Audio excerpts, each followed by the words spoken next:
very end, like, don't go. Hi, I'm Caroline Leavitt for Mighty Blaze. Mighty Blaze is the initiative that was started during the pandemic to help authors and independent bookstores get the attention. And we've just sort of exploded. I'm very, very excited because today we have Stephanie Gangi. Her book, Carry the Dog, just became a Good Morning America pick, which is amazing. It just got a rave from LA Times. It's just getting more and more attention. It has amazing blurbs from Richard Russo and Meg Wolitzer. And I have to apologize because I got up late. I forgot where my copy of her book is, and I want to hold it up. Stephanie, hold it up, please, because the cover is just gorgeous. And we're going to be talking about I the love book. the cover. Thank you. Cover is just great. So Stephanie is a poet, essayist, and novelist. Her award-winning poem 4 was published in the Hippocratic Prize anthology. Her debut novel, The Next, which is highly acclaimed and which is amazing, was a finalist in Writer's Work annual writing competition. Her essays have been in Literary Hell, Hub, Catapult, The Wolfer, Bust, True Night, and Next Tribe. She wrote the first draft of Carry the Dog at the Leopardi Writing Conference in Italy after winning the Janine Cooney Scholarship for Excellence in Fiction. She lives in New York City, and I'm so thrilled and so honored that Stephanie is here, and also that she's a friend of mine. We were talking beforehand, some of the people at the Blaze, how wonderful it is when somebody whose books you love, also you love them as a person. So welcome, Stephanie Gangi, to the Blaze. Thank you so much. And, right back at you. I think I mentioned in another interview that I met Caroline online and social media, and I had not published a novel yet. And I was just so struck by her generosity and kindness and her spirit. And I thought, if I ever write a book and it gets published, I'm going to pay it forward the way she does. And I really do keep her in mind every day and try to mentor and be a friend to writers who are coming up too. So that's because of you. That's a lovely thing to say from an absolutely true. Absolutely brilliant writer. So I want to tell everybody too that one of Stephanie's favorite bookstores is Shakespeare and Company. You should order her book immediately from your favorite indie, if not that one. We're going to be putting up a link in the chat. I'm going to be asking Stephanie questions probably until 12:30. Please put your questions in the chat. You can ask anything you want. So let's talk about Carry the Dog. Carry the Dog is this is really, I said this on Twitter and I made it and I meant it. I had this aching feeling when I read it because it was one of those books where I thought, oh my God, I wish I had written this, which was followed by, oh my God, will I ever write anything this brilliant, this good? I mean, it really, really is. So what's so fascinating to me about this book is the whole idea of how childhood trauma impacts us and every choice we make in life. Carry the Dog is about this wonderful character, Bee. We all love Bee, who she's nearing 60, and she has to, this is her why now moment where she's forced to face what happened to her and her brothers when they were kids and coerced into nude photos by their famous mother, Mary. A lot of the book is also about fame. Gary, the one-time rock and roller who is Bee's husband, is no longer famous the way he was, and in a way he's passing on a baton. But we get to see what fame meant to him, what it means now, what it meant to Mary, and how that feeling changed for her. So this is a two-part question. The first question is, why do you think these characters thought that fame would save them? Mary makes fame more important than her children. And then I wanted to ask, I guess this is a three-part question, but does she really? So first question, why did these people think fame will save them? Well, I'm not sure that for Mary in particular, well, maybe for Gary too. I'm not sure it's fame as much as they feel like they're driven by their art. Certainly that's the case with Mary. She feels possessed by her Mhm. art. And through the course of the novel, we learn what the origins of that possession are. And trauma drives a lot in the book. And for Miri in particular, the mother of B, the protagonist, she is being chased by trauma from her own childhood. And so, in a way, she delivers that trauma to her children. And the way it's all mediated is for B, she just stows it away in a storage unit, literally stows it all away in a storage unit. And Hollywood and MoMA come calling, and kind of at a crossroads of her life, which maybe for other people is age 60. I think that happens pretty frequently. Certainly happened to me. I think that B is confronted with having to unpack that storage unit and that trauma. Yeah, that storage unit is really a brilliant metaphor. It's almost like self-storage for her in a way Yes, because that's true. she's really storing all this traumatic stuff. And the thing is that when you have a childhood trauma, it's like a stain. You know, it's you got to deal with it, or it's just going to stay there forever. And I found that extraordinarily interesting. So my second part of the original question was, now that you're getting all these, I mean, this book is really racking up the raves. What did fame mean to you, and what does it mean to you now? You mean to me personally? Yeah, The you last thing I personally. want on the planet is to be famous. I mean, I just am not attracted to that. You know, I am a writer and an introvert based at the core, and I'm happiest, you know, in my little tunnel. And then coming out to be an author is a transition. And you know, I think I'm okay at it. You know, I'm pretty good. But fame is not something that interests me really. I don't know that it interests B either. I think what B wants in the novel is to be acknowledged for her own contribution to her ex-husband's fame. Yes, And yes. like many women of that generation, she was kind of the force behind the man, and in fact provided him with lyrics for his songwriting career that took off, and she really never got much acknowledgement for. So I'm not sure if fame is what she's looking for. I think it's more acknowledgement. And I guess I would say that same thing about myself.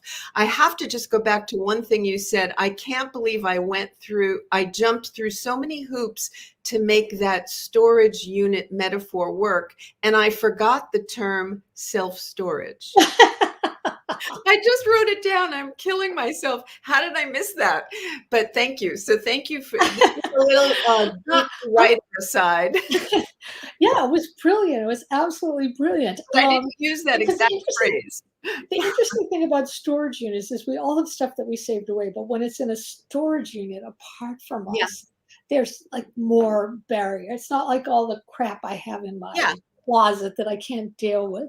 Right. I want to talk a little bit more about that because you said something interesting. I think for B and for many people that fame is about, you're really saying, see me, you know, acknowledge me. Yeah. And I think that also what's interesting with B is she's starting to feel invisible, even though she's like this tremendous personality. And she wants to be visible. And in a way, that's what's so great about. I loved it that she was nearing 60 and that she was a very different sort of 60 than the Yeah. stereotype of like a Yes. 60-year-old woman who's Yes. going to be wearing house dresses and Yes. grandkids and this and that. Yeah. That's not B. She still has she has sexual urges. She's out in the world. She wants things. I loved that about the book, and I think a lot of people are responding to that because that's something we haven't really seen much of. Was this always your intention? Absolutely, Oh, 100% good. my intention. I was tired of reading about women kneading dough and women in their 60s, you know, kind of stuck at home and not as vital and forceful out in the world as all the women I know. You know, Right, I just right, wasn't right. seeing that energy in fiction.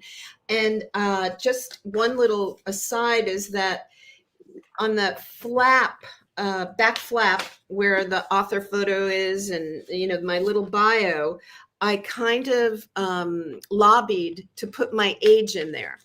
So That's great. thank you. That My is debut novel was fabulous. at age 60, and this is number 2, and I'm 65. And I want, that is my reality, and I want to own it. And it's more about visibility to myself. I'm Mhm. okay Right. with what, I'm less interested than when I was younger in what the random people on the street see or don't see of me, and much more interested in seeing myself. And That's wonderful. that's Yeah. how B becomes the person who's taking stock at age 60. She wants to look Yeah. at herself and own it. I know that's a cliche phrase, but I really, by putting my age on the flap of the book, I wanted to, I guess, claim some visibility. I loved it. I absolutely love that. You do this other Not thing easy, which by the way. you do this other amazing thing too, which is in terms of throwing another um, idea on its head, which is the whole idea of family, where we grew up in a family of trauma. And if my mother were commenting on it, my mother would say, well, it's her family. She owes everything to her family, and she still has to work it out. You can't turn away from family. But what's really interesting about the book, without giving anything away, is B creates a family of her own, of True. other people.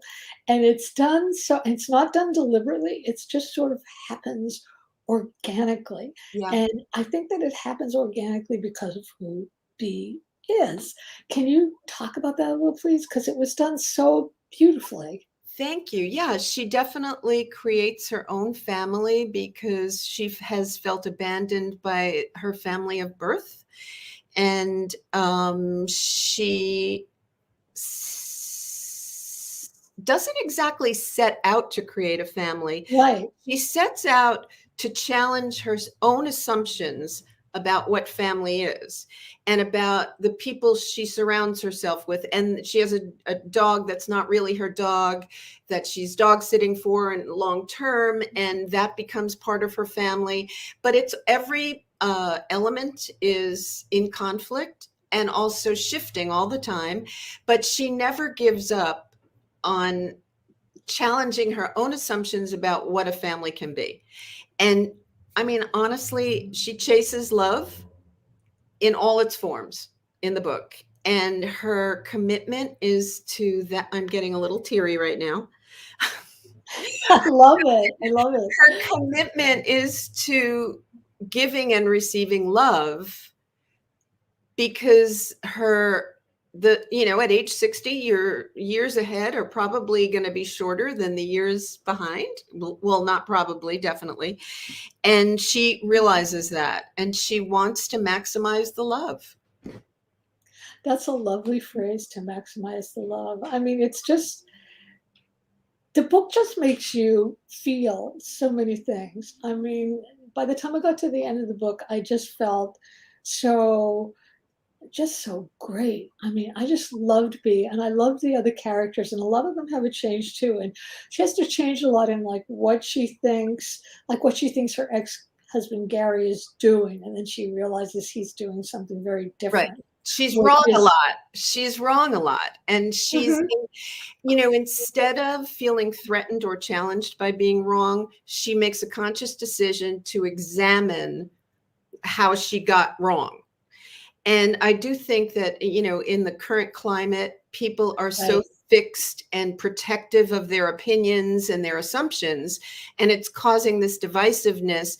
And I wanted to write a character who is not threatened by having to change her opinion of herself. Mhm.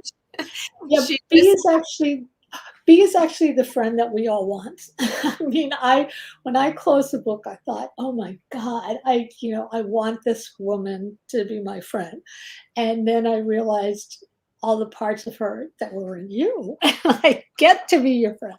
So that was even better. I also want to ask, because B is so much larger than life, and we talked about this, I think, off green before in terms of this whole thing is so cinematic. I mean, it's about Yeah. photography, it's trauma, and things are just going, going, going, going.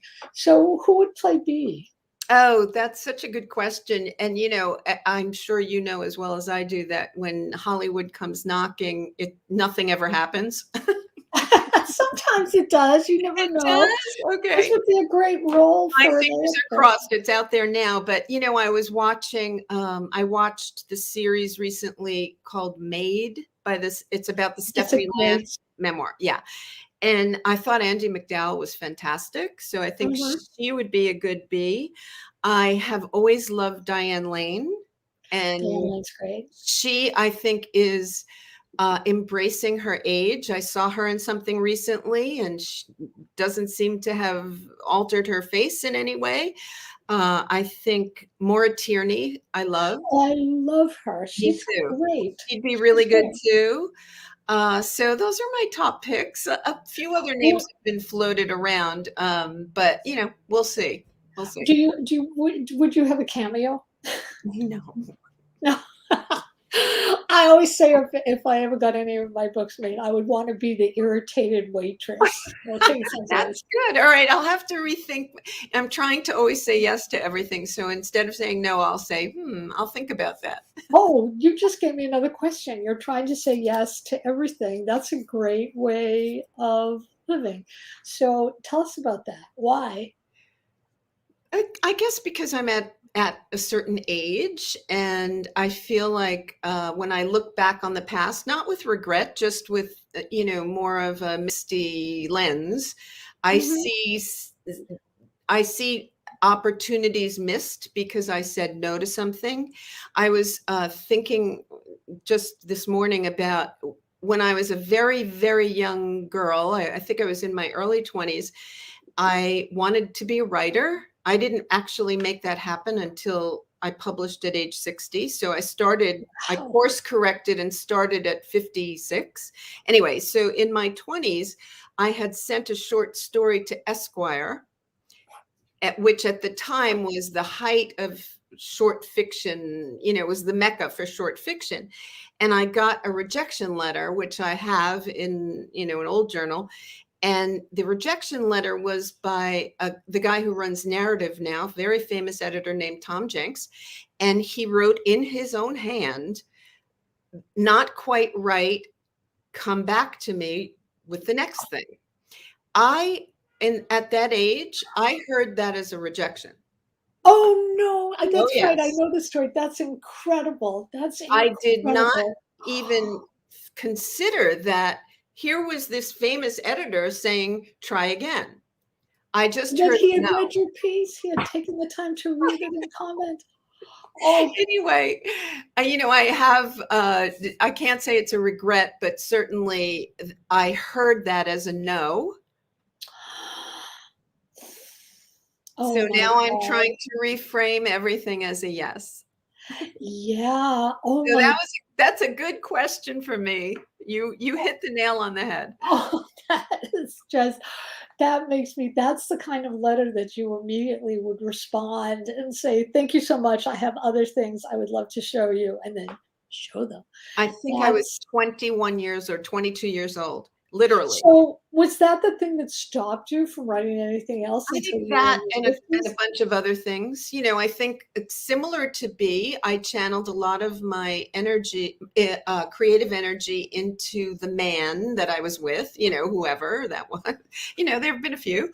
And I did not claim my own place. And that's on me. But I course corrected and did it later. That's actually a really great phrase for a writer, course corrected, Yeah. you have character, and it's also, like, important for yourself. It's kind of like you can't beat yourself up for what you didn't do, but you can do differently. Well, You that's can. that's part of why, I'm sure you've noticed, that in the book, almost all the characters, except for one, and I'm not gonna give it away, almost all the characters have more than one name, right? That's So right. That's right. I was going to ask you that. they have Yes. nicknames, or they've changed their name, or they're all trying to manage multiple identities, the way the outside world sees them and the way they see themselves. And so, I hope that I use a light touch with that. And there's one character whose name does not change, and that's for a very specific plot reason. And it's, to me, a sign of growth and openness, that they all have different names and manage somehow to integrate those identities into who they are, right? And Hmm. especially B. Do you have a different name? Well, so I've a couple, close friends, I guess, from early child. A lot of people, it's a little bit embarrassing, but a lot of people call me Gangi. They call me by my last name. And that was in high school, and it was always the boys. And then that kind of migrated over to university, and I was called Gangi a lot. And now I have friends who call me Gangi, and Steph is, I get Steph, but that's it on the nicknames. I don't have many. Do That's a you? Do you have nicknames? well, I You did actually, change my your whole name. family has different names. We didn't know that my father's name was really Harry, not Henry, until he died. I didn't realize that. I always thought that my name was Carolyn Sue, which I hated until I found my birth certificate and I found out that it was Carolyn Susan. And because I had such a traumatic upbringing, I really didn't want to be Carolyn anymore. Yeah. So I had my name legally changed just a few years ago, actually, to Caroline. But there's a better story, because the guy in front of me who was you have to appear before a judge, and the judge says, "Why are you changing your name?" And blah, blah, blah.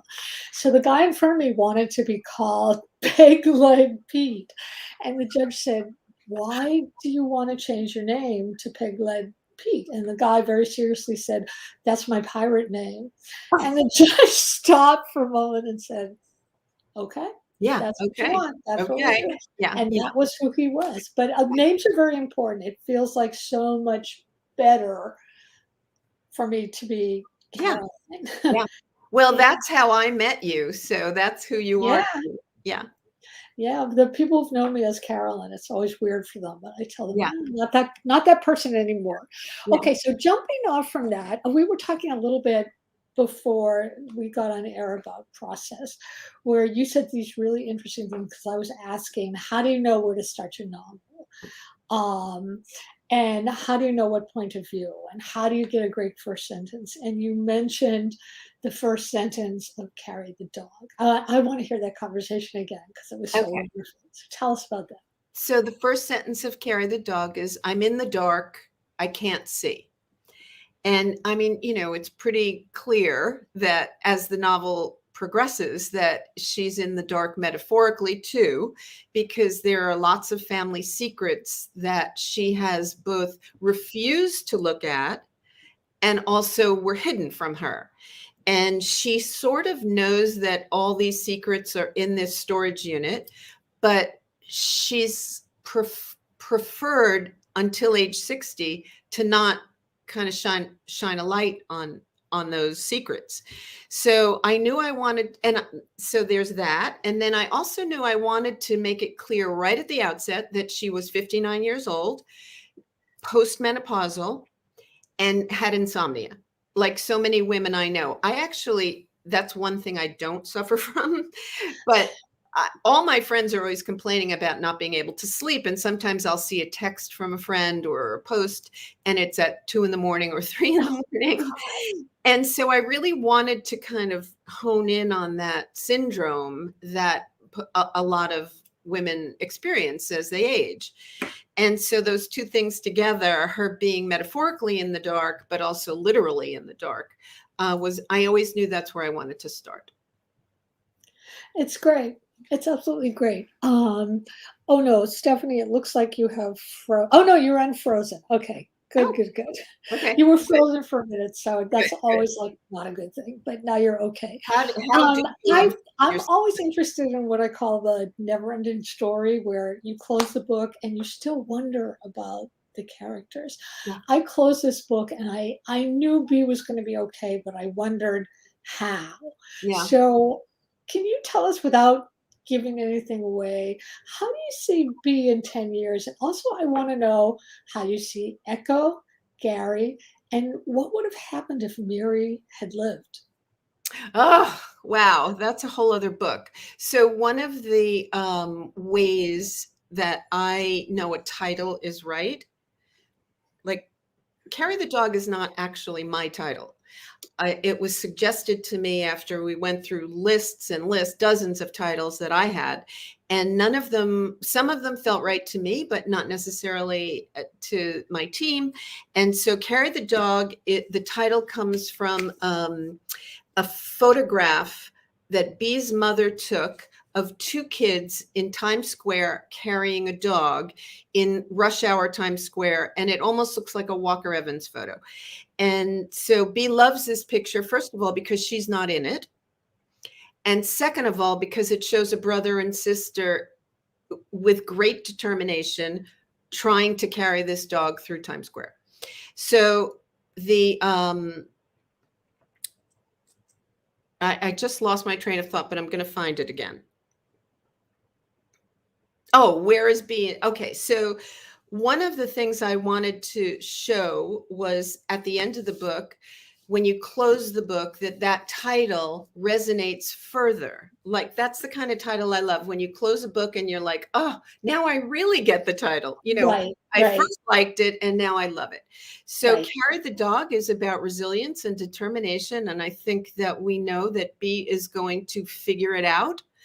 And whatever comes her way, she'll be able to take on and survive.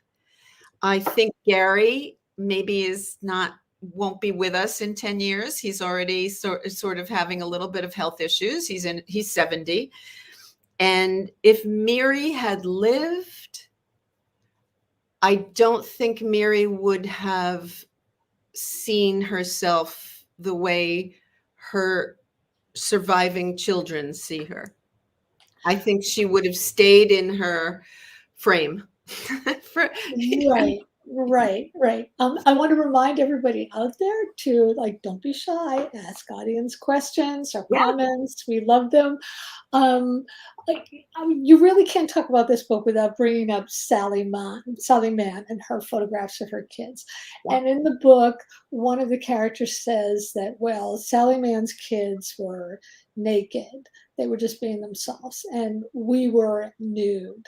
And that's a provocative, amazing sentence. Can you talk about that? yeah. I mean, I love Sally Mann. I'm a big fan. And if the story, I would say that this story is that character Miri is more a mashup of Sally Mann, maybe because of the naked pictures of the kids, but Diane Arbus too. Diane Right, Arbus famously had a very famous traumatic childhood and actually adulthood. So it was more Diane Arbus kind of a thing. I'd read that bio and I was really affected by it, and I love photography. And this nude versus naked thing, I think, is key to why this mother was exploiting her children. right, The right, Sally Mann kids are naked and their personalities shine through, and in the highs and lows of their personalities, so there's that question. But this mother was actually staging her children right, right. to be provocative on purpose. Right, right. It's the interesting thing about, as I was reading the book, I went back and I was looking at all the Sally Mann photos, which are great. Amazing. And I just really wanted to see some of Mary's photos. I mean, I Yeah, could see them in my mind yeah, because your descriptions were so vivid. And even seeing them in my mind was sort of disturbing, yeah, because even if I hadn't known that they had been staged, if I was somebody just looking at those photographs, you would know something is up here. yeah, for sure. And that's what's so interesting about the whole thing, about, like, because a lot of times people talk about how photography lies, with Yeah, lighting and staging and this and that. yeah, But with Mary's photos, there's a deeper truth, and it's an uncomfortable one, right? Yeah, Okay, very. so I would love it if you would read something for us from this most wonderful book. And again, I want to encourage everybody, go to your favorite indie, buy it. It's it's just a phenomenal book. I've been buying copies for friends. I bought a copy for my son. It's can't say enough about it. So read for us, please, I Stephanie. appreciate that. So I'm going to read a tiny little short passage. And the reason I chose this is because it was highlighted in a review as being kind of the core of what the book is about. And so, also before in the green room when we were chatting, there's a lot of plot in this novel. And so almost every page I turn to, I can't read because it reveals too much. So if you like a page turner, maybe you'll like this book.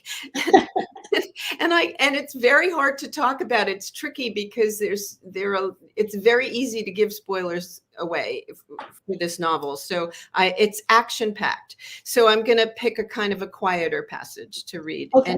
And again, I think it's plays to the theme, the overarching theme of the book.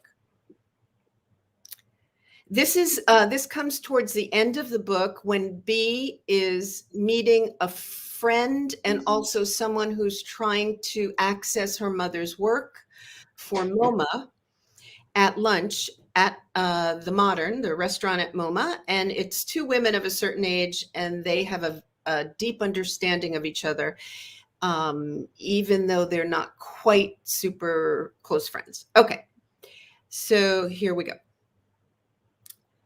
Disappointment is a given, but the way it plays out, the surprises and coincidences, the unpredictably of who or what you think you know, the not knowing much at all, the unexpected outcomes and fuck ups, it no longer represents a terrifying loss of control at our age. Watching the messy narrative of life make its way, bearing witness, being present, is its own pleasure. It might not be fun, but it's too fascinating to fear. It's what I couldn't have appreciated before now. So it's the gift of aging and Yeah, not. that's amazing, and that's Thank you. I totally love that. me. Yeah, and I that's read really that what in the review. I was like, did I write that? It's pretty good. So we actually have a question, but before we take the question, I want to ask you, like, how do you deal with, how do you deal with other people reading your work and maybe coming up with different interpretations than you intended? And I'm not talking about reviews as much as I'm talking Yeah. about, if you get letters from somebody who says, like, Yeah. I felt B was a monster or Yeah, something well, that that actually definitely is not happened true. to me just today. And it wasn't that B was a monster, but it was somebody did a friend, kind of a acquaintance more, did a short review for something and said that the book was fierce, and she gave some nice accolades and then said, you know, if you're looking for humor, it's not here. And that, Oh, that's not true. I know, every other review has talked about the light and the dark. There's a darkness to it, but I mean, sometimes you just have to carry on and laugh and just go forward and leave the darkness behind, even if that's denial, even if that's compartmentalization. Sometimes you have to jump on a bike and go, right? And Right. so I was a little bit like, I didn't like that. And I'm always tempted, because I know this person, I was tempted to reach out. But then I thought, I'm just going to try to rise above, at least for a few hours.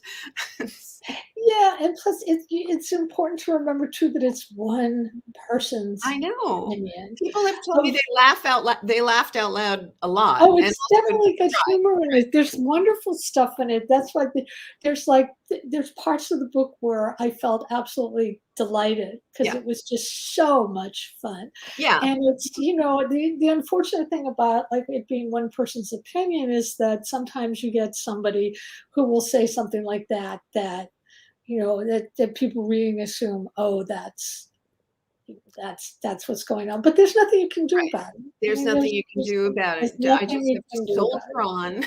it. And Oh, I know you know this, it's hard to write funny. It's not easy to do. oh yeah, no, it's really hard to write funny. There's a Yeah, weird thing that the people I know who write humor are pretty serious people, yeah, and the people who write serious stuff are total goofs. yeah. So it's kind of, That's great. That's true. it That's is true. It is true. So, Kimberly, you said we have a question. I don't see it in the chat. Oh, this is from Melissa Glassman. Thank you, Melissa. What's next? Are you working on another book? I am working on another book. I hate talking about it.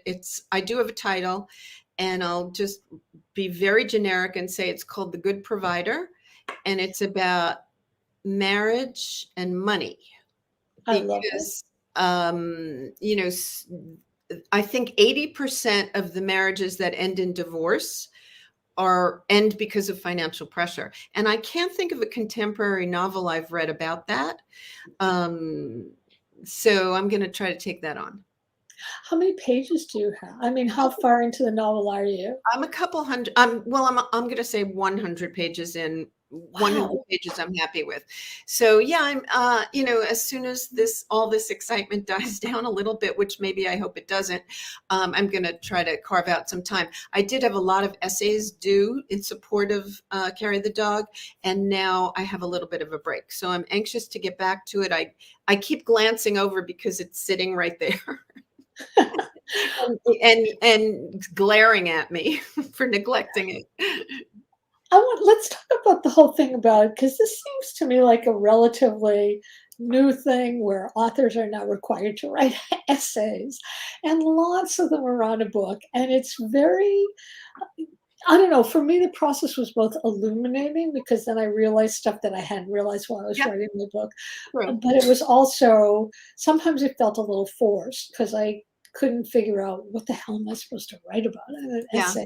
What's the process been like for you? So I haven't yet felt forced because it's been. I do love essay writing, and I want to be better at it. So it's also been kind of a nice distraction from the administrative stuff and all the business parts of this. One essay was for a music book blog, and I loved writing that because there's a lot of music in the book. So I got to kind of do a little bit of behind the scenes of each song. And so that was fun. And the it's called Large Hearted Boy, and he made a Oh, great that's Spotify great. playlist for me, which I love. And people have been, texting me to say that playlist, I love it. So that's been fun. And then I have an essay coming on nostalgia for ARP. Oh, And great. next week, or the 24th, I have an essay coming, a craft essay on writing coming from LitHub. And Great. I've done a couple more. And, that's like a lot of writing. It's a lot of work. It's really a lot of work to It support is a lot of work. And I feel I'm finished with that for a little bit. I want to go back to fiction now.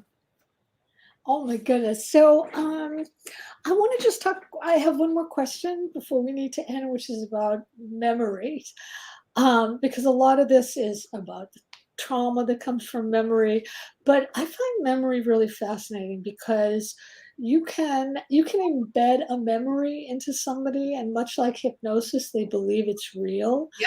There are forgotten memories and as we change, our memories change. And I read recently that scientifically, whenever we remember something, we're changing that memory Yeah. in some way. Yeah. So, given that, how much trust do you put in your memories? Not much. Joan Didion has this great quote, and I'll see if I can remember it. It's memory fades, memory adjusts, memory conforms to what we think we remember.